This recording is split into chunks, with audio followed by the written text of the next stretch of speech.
আমারে করে সাহায্য করেন না, আমার না অনেক খিদা লাগছে, আমি 2 দিন ধরে কিছু খাই না। এই যে কি ব্যাপার? এ তো আমার স্ত্রী নেহা। আমি পরবাসে থাকাকালীন আমার স্ত্রী অন্য একটা ছেলের হাত ধরে পালিয়ে গিয়েছিল। আমার মা আমাকে বলেছিল ওর তো ভালো থাকার কথা বিয়ে করে, কিন্তু ও আজকে রাস্তায় এইভাবে ভিক্ষা করছে কেন? বিষয়টা আমাকে যেভাবে হোক জানতেই হবে। মাস্কটা পরে নি। এই যে আল্লাহ আপনার ভালো করবো, আল্লাহ আপনার মনের আশা পূরণ করবো। আচ্ছা, আপনাকে একটা কথা জিজ্ঞাসা করি।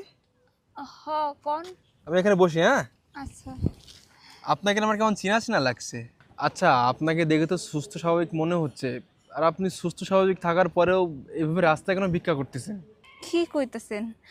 আপনি আমারে কেমনে চিনবেন? আপনি হইছেন সাহেব মানুষ, আর আমি সামান্য একজন ভিক্ষুক। আরে হ্যাঁ হ্যাঁ, আপনাকে সত্যি আমি চিনতে পেরেছি। আচ্ছা, আপনি ওই কাবিরের ওয়াইফ নেহা না? হ্যাঁ হ্যাঁ, আমি কাবিরের ওয়াইফ নেহা।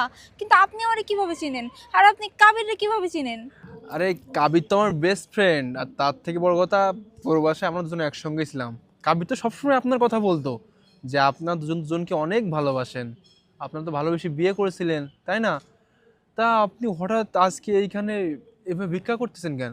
আর আমার বন্ধু কাবির না এটাও বলেছিল যে কাবির প্রবাসে যাওয়ার পরে আপনি নাকি অন্য কোনো একটা ছেলের হাত ধরে বাসা থেকে বেরিয়ে আসছিলেন। সিসি, আপনি এসব কি কইতেছেন?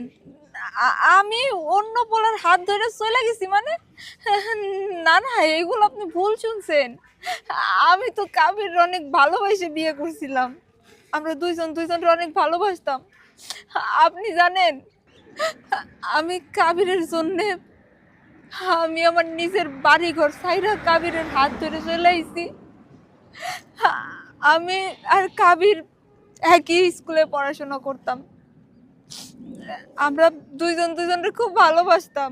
ও আমারে ছাড়া কিছু বুঝতো না, আর আমি ওরে ছাড়া কিছু বুঝতাম না।